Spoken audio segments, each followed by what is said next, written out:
지금 유럽 민속 언어학계가 충격에 빠졌습니다. 최근 동남아시아의 한 외진 산악 지역에서 한국과 놀라울 정도로 유사하면서도 거의 동일한 형태를 지닌 공동체가 발견됐기 때문인데요. 이 공동체는 수천 킬로미터 떨어진 지역에 살고 있음에도 생활 방식과 전승된 구조가 이상하리만치 한국과 닮아 있었습니다. 더욱 놀라운 건 그들 스스로 눈 내리는 북쪽에서 왔다는 말을 반복하고 있다는 점입니다. 학자들은 이 증언이 고대 동아시아 이주설과 관련 있을 가능성에 주목하고 있지만 아직 명확한 결론을 내리기를 주저하고 있습니다. 단순한 우연일까요? 아니면 잊혀진 민족의 기억이 아직 살아있는 걸까요? 이 충격적인 발견의 중심에는 미국에서 활동하는 한국계 이민 2세 학자 지안한이 있습니다.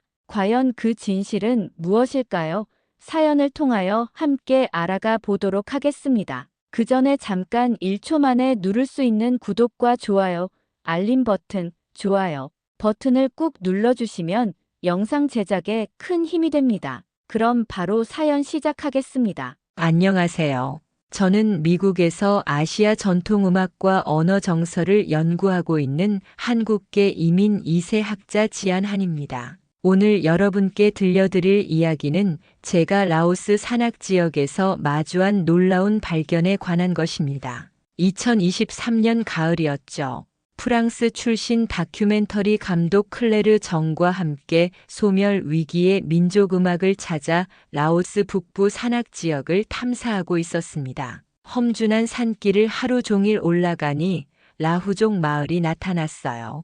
그때까지만 해도 저는 그냥 평범한 연구조사라고 생각했습니다. 마을에 도착하자마자 16살 정도 되는 소녀가 다가왔어요. 수줍게 웃으며 무언가 노래를 부르기 시작했죠. 그 순간 저는 그 자리에서 완전히 멈춰 섰습니다. 온몸에 소름이 돋았어요.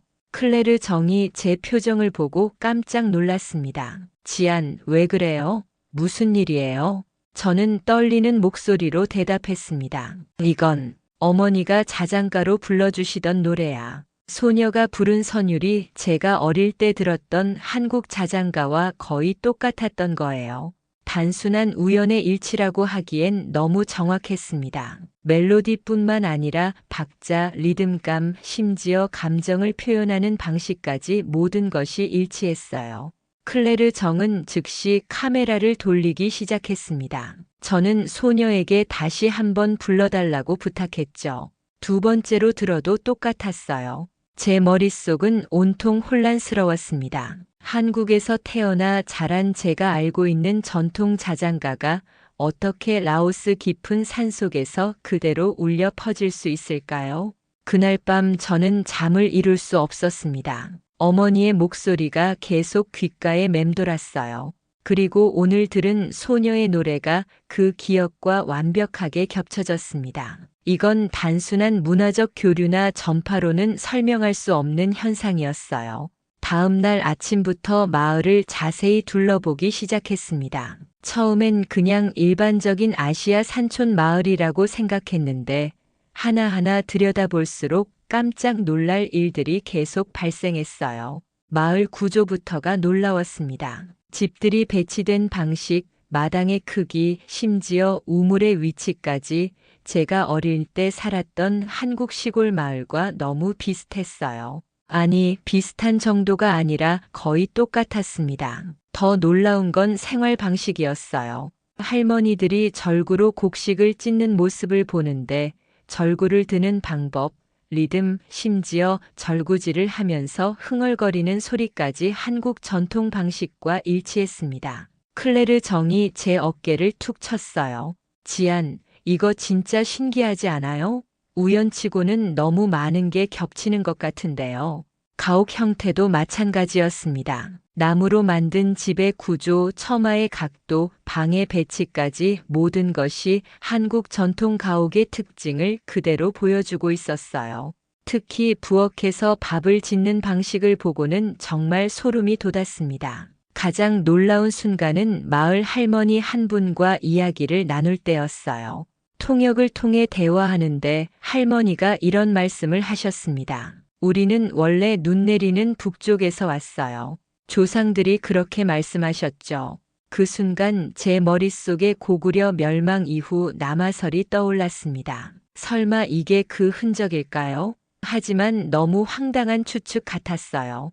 클레르 정에게 제 생각을 말했더니 그도 놀란 표정을 지었습니다. 지안, 지금 찍고 있는 게 전설이 아니라면 이건 진짜 역사일 수도 있어요. 그날 저녁 제사 음식을 준비하는 모습을 보고는 더욱 확신이 들었습니다. 음식을 차리는 순서, 그릇의 배치, 심지어 젓가락을 놓는 방향까지 한국 전통 제사와 완전히 같았거든요. 며칠 후 마을에서 조상 제사 의식이 거행된다는 소식을 들었습니다. 마을 사람들이 저희에게 참관을 허락해줘서 정말 감사했어요. 그런데 제사 현장을 보는 순간 저는 완전히 말을 잃었습니다. 모든 사람이 흰옷을 입고 있었어요. 그것도 한국 전통 제복과 거의 똑같은 형태의 흰옷이었습니다. 제사상을 차리는 방식도 놀라웠죠. 과일을 놓는 위치, 밥그릇의 개수, 술잔의 배치까지 모든 것이 한국 전통 제사법과 일치했어요. 더 놀라운 건 절하는 순서였습니다. 먼저 큰 절을 2번 하고 술을 3번 올리고 다시 절을 하는 방식이 한국 유교식 제사와 완전히 같았거든요. 저는 클레르 정의 팔을 붙잡고 속삭였습니다. 이건 우연이 아니에요. 분명히 연결점이 있어요. 그런데 가장 충격적인 순간은 따로 있었어요. 제사를 준비하면서 그 소녀가 다시 노래를 부르기 시작했습니다. 이번엔 자장가가 아니라 제사와 관련된 노래였어요. 그 선율을 듣는 순간 저는 온몸이 떨렸습니다. 한국의 정가 선율과 거의 일치했거든요. 정가는 한국의 전통 성악곡인데 그 독특한 선율과 창법이 이 작은 소녀의 입에서 그대로 흘러나오고 있었습니다. 이건 단순히 비슷한 게 아니라 정말 똑같았어요. 저는 소녀에게 다가가서 물어봤습니다. 이 노래를 누구에게 배웠니? 소녀가 대답했어요. 할머니가 가르쳐 주셨어요. 할머니도 할머니의 할머니에게 배웠다고 하셨어요. 그 순간 저는 깨달았습니다. 이건 전승된 형식이 아니라 전해진 기억이었어요. 누군가가 이 노래를, 이 방식을, 이 모든 것을 살아서 지켜온 거였습니다. 책에서 배운 것도 아니고 문화재로 보존된 것도 아니고 그냥 생활 속에서 자연스럽게 이어져 내려온 거죠. 클레르 정이 모든 장면을 카메라에 담고 있었어요. 저는 그에게 말했습니다. 클레르, 우리가 지금 목격하고 있는 건 살아있는 역사예요. 마을에서 돌아온 후 저는 미친 듯이 자료를 찾기 시작했습니다. 미국과 한국의 도서관을 뒤지고 온라인 데이터베이스를 검색하고 동료 학자들에게 연락을 취했어요. 고구려 멸망 이후 유민들의 이동 경로에 대한 모든 기록을 찾아야 했습니다. 며칠간의 조사 끝에 중요한 단서를 발견했어요. 중국 사서에서 고구려 유민의 남아 기록을 찾았거든요. 특히 산남유이라는 표현이 눈에 띄었습니다. 산의 남쪽으로 흘러간 유민들이라는 뜻이었죠. 그 기록에 나온 방향과 위치를 지도에서 확인해 보니 놀랍게도 현재 라오스 북부 지역과 정확히 일치했어요. 단순한 우연이라고 하기엔 너무 정확했습니다. 저는 흥분해서 클레르 정에게 전화를 걸었어요. 클레르, 정말 믿기지 않는 일이에요. 역사 기록과 현재 위치가 완벽하게 맞아떨어져요. 클레르 정도 놀란 목소리로 대답했습니다. 이게 사실이라면 다큐멘터리가 아니라 유전학 교과서에 실릴 이야기예요.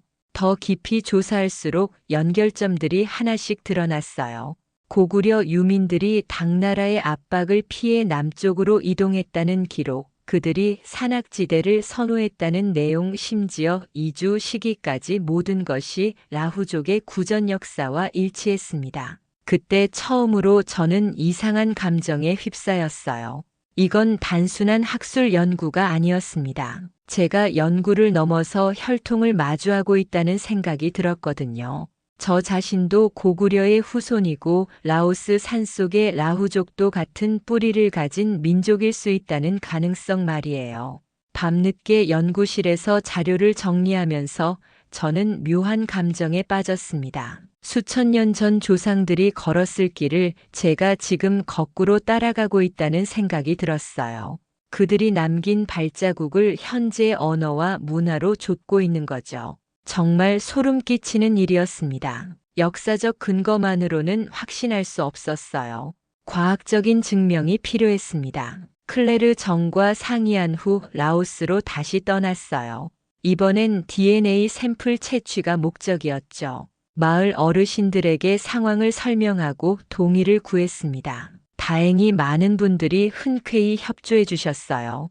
특히 그 할머니는 이렇게 말씀하셨습니다. 우리가 누구인지 알 수 있다면 기꺼이 도와드릴게요. 샘플을 채취한 후 미국으로 돌아와서 신뢰할 만한 유전자 연구소에 분석을 의뢰했습니다. 결과가 나올 때까지 몇 주를 기다려야 했어요. 그 시간이 정말 길게 느껴졌습니다. 드디어 결과가 나왔어요.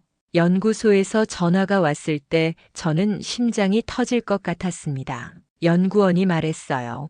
정말 흥미로운 결과입니다. 라후족 샘플에서 동북아 고대 유전자군의 특징이 뚜렷하게 나타났어요. 특히 한국인 고유 유전 패턴과의 일치도가 매우 높습니다. 저는 그 자리에서 주저앉고 말았어요. 정말이었습니다. 유전자가 역사를 증명하고 있었거든요. 즉시 클레르 정에게 연락했습니다. 클레르, 결과가 나왔어요. 정말 믿기지 않는 일이에요. 클레르 정도 흥분한 목소리로 대답했습니다. 이건 단순한 문화 교류가 아니에요. 유전적 연결입니다. 더 자세한 분석 결과를 보니 더욱 놀라웠어요. 라후족의 유전자에서 발견된 특정 마커들이 고구려 시대 한반도 북부 지역 인구 집단의 특징과 일치했습니다. 이건 우연이 아니라 분명한 혈통적 연결이었어요. 그날 밤 저는 연구실에서 혼자 울었습니다. 기쁨과 감동, 그리고 묘한 그리움이 뒤섞인 복잡한 감정이었어요. 제가 라오스 산속에서 느꼈던 그 익숙함이 단순한 착각이 아니었던 거죠.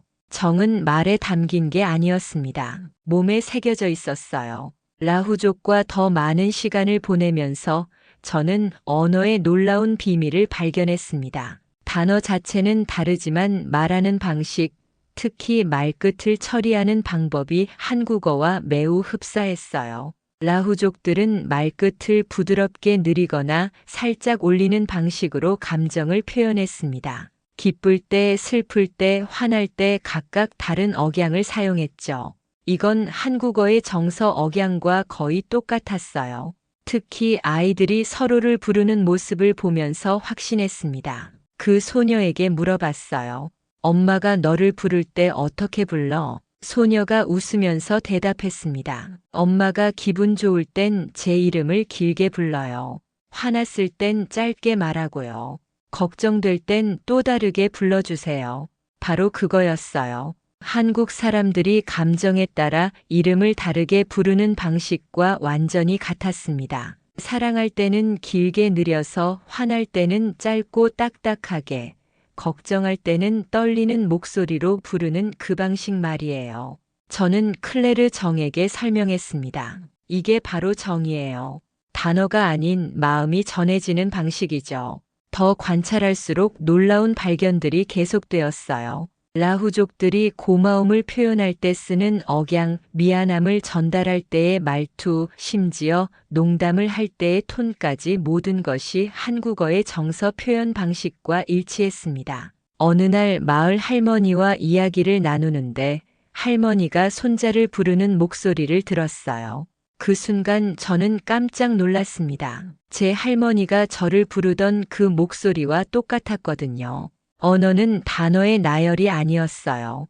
감정의 흐름이었습니다. 정은 언어가 아닌 방식이었던 거죠. 수천 년의 시간과 수천 킬로미터의 거리를 넘어서도 그 방식은 변하지 않고 이어져 내려왔습니다. 그날 밤 저는 일기에 이렇게 썼어요. 정은 사전에 없는 단어가 아니라 마음에 새겨진 방식이다. 2024년 봄, 프랑스 파리에서 열린 국제 언어음악 학회에 발표자로 초청받았습니다. 주제는 언어의 말끝에 담긴 정서, 구조, 라후족과 한국의 비교 연구였어요. 세계 각국의 언어학자들 앞에서 제 발견을 발표할 기회였습니다. 발표 준비를 하면서 정말 떨렸어요.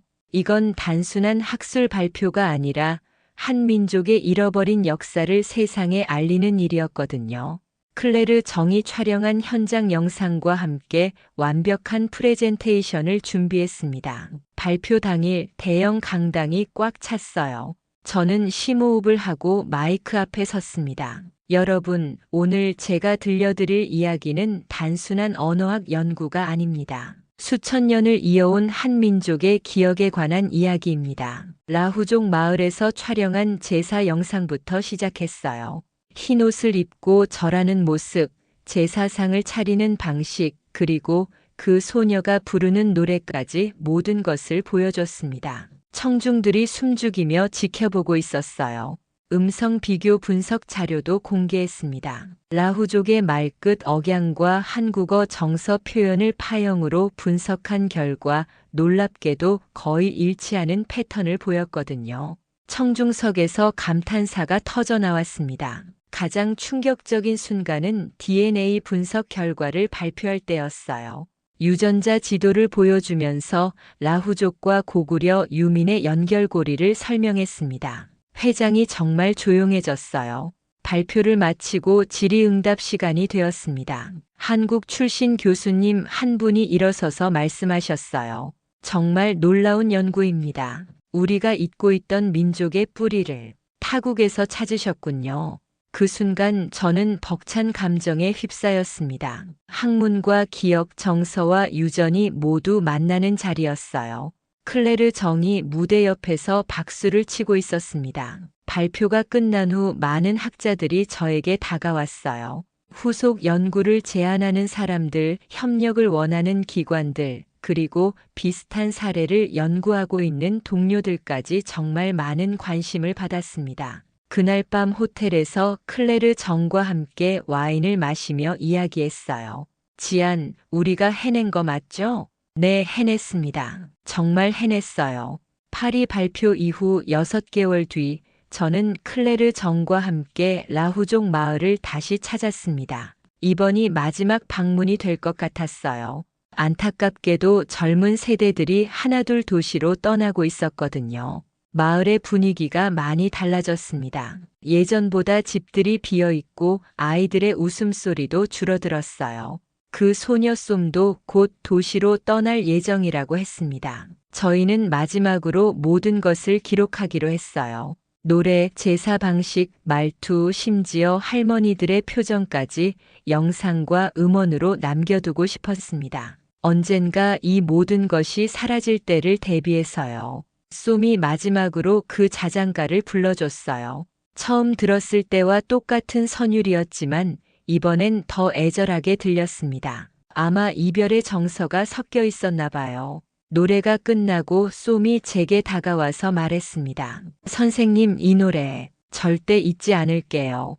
도시에 가서도 제 아이들에게 가르쳐 줄 거예요. 저는 쏨의 손을 잡고 대답했습니다. 정은 사라지지 않아요. 말 끝에, 손끝에, 노래 끝에 남아있죠. 마을을 떠나는 날 저는 연구 노트에 마지막 글을 썼습니다. 우리는 누구였나가 아니라 어떻게 기억되었는가가 중요하다고 말이에요. 라후족은 고구려의 후손일 수도 있고 아닐 수도 있습니다. 하지만 중요한 건 그들이 수천 년 동안 누군가의 기억을 지켜왔다는 사실이에요. 노래로, 말투로, 마음으로 말이죠. 정은 문화가 아니라 기억된 민족의 온기였습니다. 그 온기는 라오스 산속에서도, 미국 연구실에서도, 파리 강당에서도 똑같이 느껴졌어요. 지금도 어딘가에서 그 노래가 울려 퍼지고 있을 겁니다. 누군가의 입에서, 누군가의 마음에서 계속 이어져 내려가면서요. 제 이야기를 끝까지 들어주셔서 정말 감사합니다. 오늘의 사연은 여기까지입니다. 낯선 산골 마을에서 시작된 작은 호기심은 결국 한 민족의 오랜 정서를 꺼내는 열쇠가 되었습니다. 이민 2세 학자 한 사람의 눈을 통해 우리가 무심코 지나쳤던 말끝의 온기와 오래된 풍습은 세계 학문이 주목하는 가치로 다시 태어났습니다. 말은 단지 소리가 아니었습니다. 관계를 맺고 마음을 전하는 방식이었습니다. 그리고 그 방식은 그 어떤 언어보다 섬세하고 깊이 있게 한국인의 말에 깃들어 있었습니다. 우리가 당연히 여기던 일상 속 말투, 익숙한 손짓 하나가 사실은 수천 년을 건너온 기억일지도 모릅니다. 누군가에게는 낯설지만 누군가에게는 너무도 소중한 이 기억. 그 소중함을 알아본 건 아이러니하게도 한국 밖에서 온 사람이었습니다. 여러분은 이 이야기를 어떻게 들으셨나요? 댓글로 여러분의 생각을 나눠주세요. 마지막으로 1초밖에 걸리지 않는 구독과 좋아요, 알림 설정은 감동적인 사연을 담은 영상 제작에 큰 힘이 됩니다. 지금까지 해외 감동 사연을 담아 여러분께 진심을 전하는 감동 고양이였습니다. 긴 영상 끝까지 시청해주셔서 감사합니다. 더 좋은 이야기로 다음 시간에 찾아뵙겠습니다. 감사합니다.